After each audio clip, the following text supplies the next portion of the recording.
Hi, I'm Dr. Hal Seiden. I'm a pediatrician at BC Children's Hospital and the medical director at Connect Place Children's Hospice.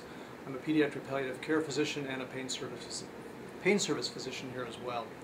I'm going to talk to you today about the use of Haldol or Haloperidol and other neuroleptics in pediatric palliative care as an anti-emetic.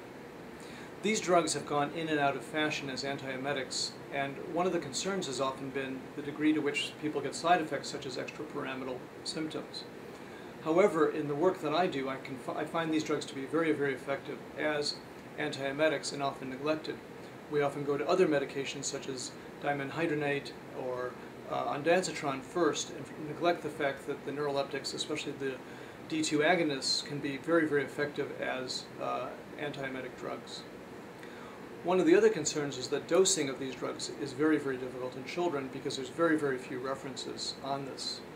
But what we found is that by judiciously adding haloperidol and beginning at a very low dose, you can get often good control of the symptoms you need to treat. Another drug in the same class is methotrimeprazine, which is sometimes also known as levomethotrimeprazine, or Nozinan is the brand name. The differences between haloperidol and methotrimeprazine is that methotrimeprazine is far more sedating than haloperidol. And at the same time, it's also a very good analgesic. So unlike Haldol, it gives you a good pain control property as well. And when you need it, it will be effective as a sedative and as an antiemetic. One of the tricks with the dosing is to find a good appropriate dose, and there are very, very few references about this.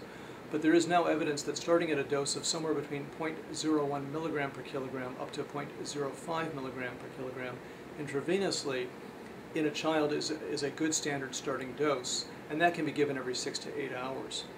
There are articles describing its use in continuous infusions and so on, but I think that these are good places to start with the medications. Some people worry about the extrapyramidal side effects. There is some evidence that it's actually a hepatic reductase metabolite of the haloperidol that causes much of the EPS. And so therefore, by giving it intravenously, you don't have that first pass metabolic effect, and you see fewer of the EPS effects. Giving it orally, there is some chance that you will get dystonic reactions, and those can be treated by stopping the drug and giving diphenhydramine or another histamine blocker, and that's a very effective approach. So once again, I hope that this kind of information is helpful to you in your practice in the emergency department with this population.